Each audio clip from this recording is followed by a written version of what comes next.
year ago, somebody approached me and asked if I was interested in starting a Master of Fine Arts program and in creative writing. I said no, I was not. And then I found out that I could do whatever I'd be able to do whatever I wanted with it. And so we've created the first ever Master of Fine Arts program in creative writing that where the entire curriculum is formed by the Catholic intellectual and literary tradition. Wow.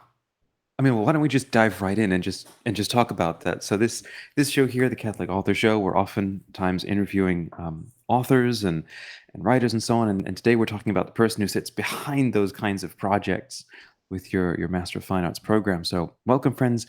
We are joined by James Matthew Wilson. He is the Cullen Foundation Chair of English Literature and the director of the MFA program in creative writing at the University of St. Thomas, Houston.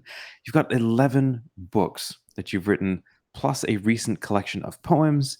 He's the recipient of numerous awards and the poet in residence of the Benedict XVI Institute for Sacred Music and Divine Worship. And then he goes on to edit other things. So, fingers in a lot of cookie jars, a lot of amazing work. And today we're going to talk about Catholicism and literature, and then your program. So, before we get into that, could we learn a little bit more about yourself and your story and how you got to this point? Sure.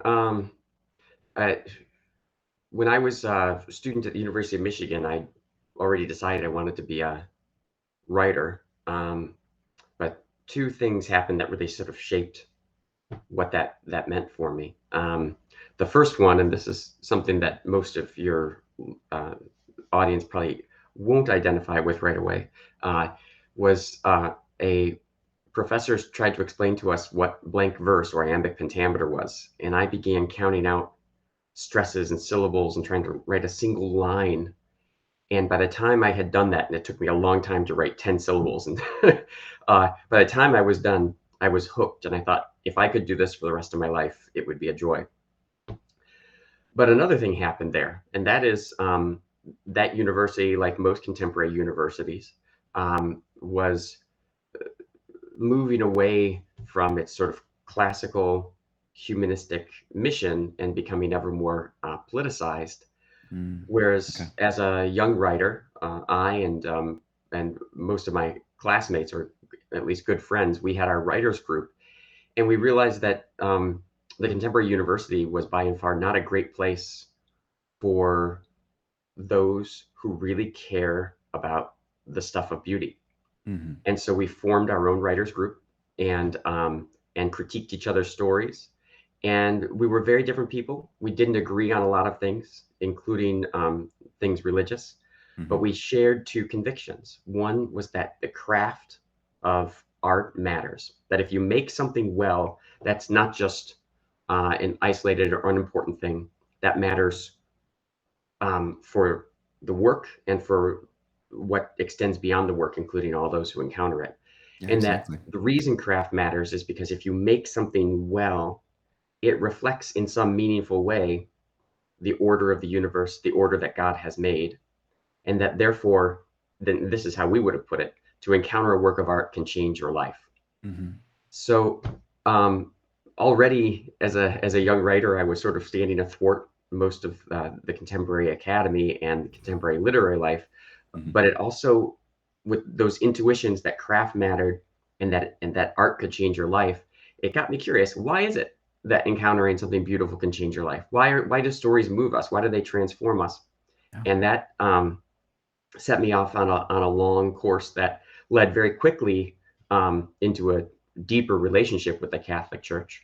And then eventually, and by eventually, I mean as of last year, has led to my starting this Master of Fine Arts program where we're hoping to apprentice aspiring and even accomplished writers in the arts of the craft so that they can make beautiful works of art that simultaneously will change everybody but Hmm. also will play a special role in service to that the sort of the cultural flowering of the Catholic Church.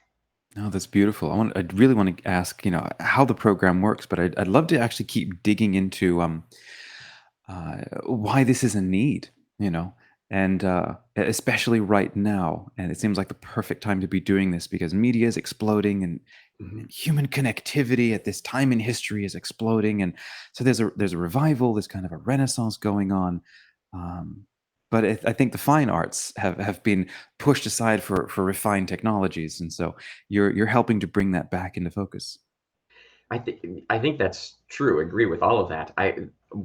As I said at the outset, it probably would not have been my first thought to start a graduate program, mostly because I mostly just want to be writing. Okay.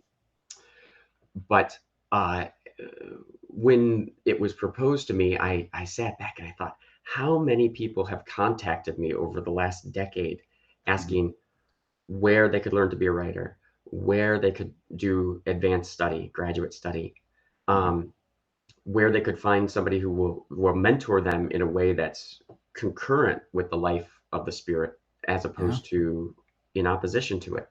And my answer to those questions was consistently either short or just non-existent. And so when this was proposed, it suddenly began to just seem inevitable that this was my chance to be the person who could be all those things for other people Mhm. and could build a program that many were asking about, Mhm. but that simply didn't exist. And since we started a year ago, that's pretty much precisely what's happened.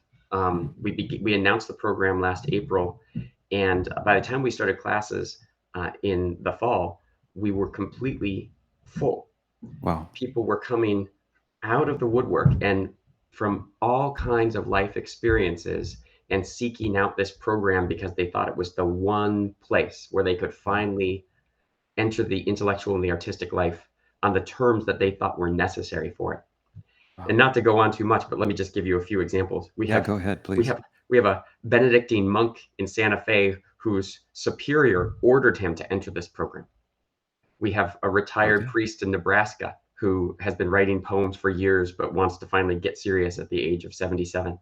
Wow. Um, we have classical school teachers, we have homeschooling moms, we have nurses, Mhm. and all the people I've described so far are aspiring writers, people who have been writing for a long time, but Mhm. we're looking for a program that would both nourish their artistic as well as their Catholic sensibilities, and they hadn't found it. Yeah.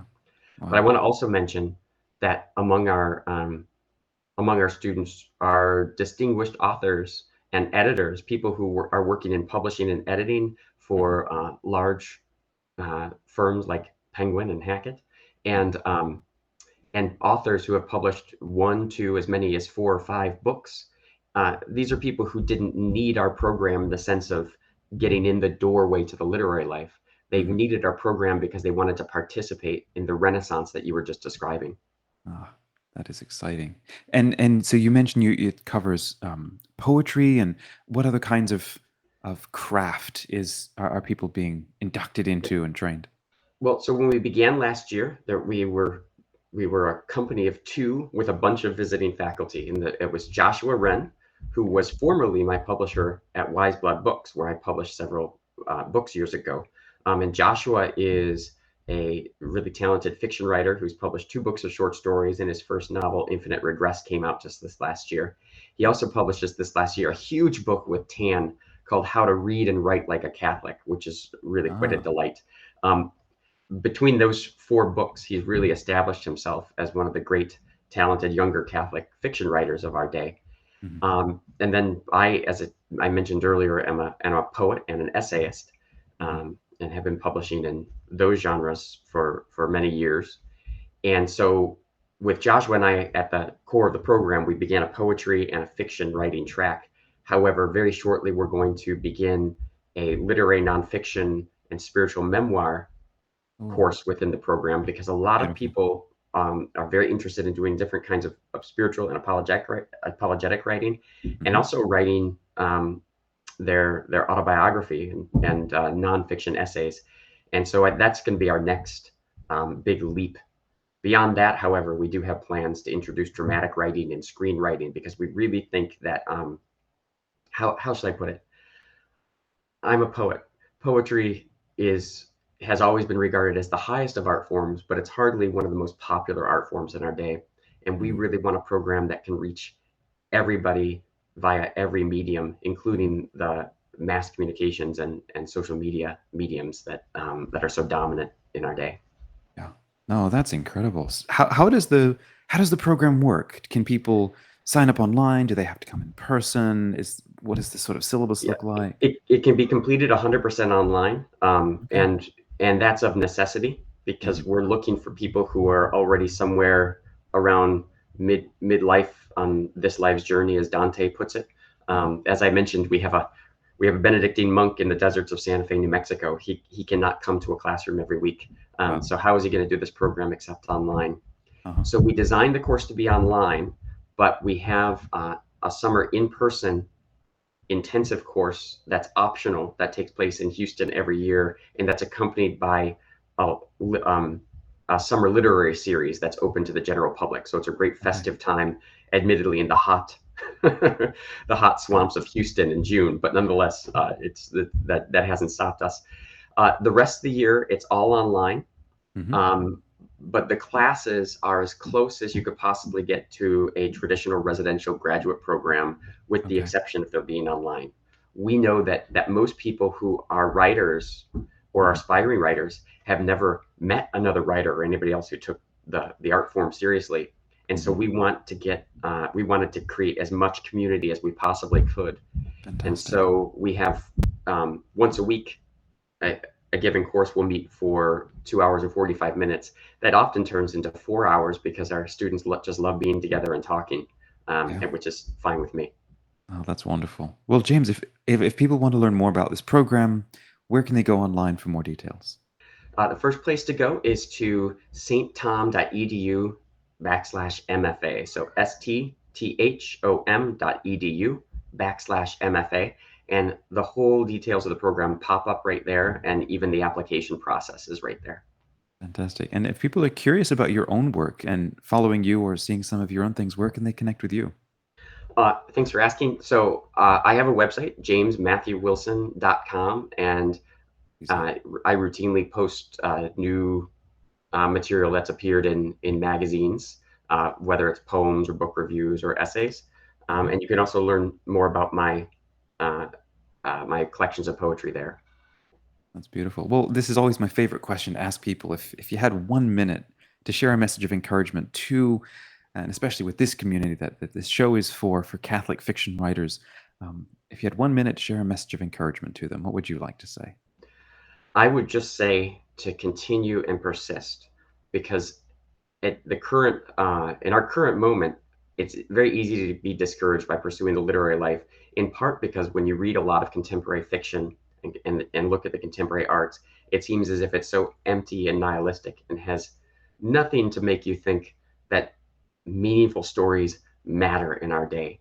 But they do matter. The people who will be reading 5 years from now, 10 years from now, 20 years from now are the people who know that human life is a great drama, it's a pilgrimage, it's an epic story, and we need artists to help that story form become visible to us.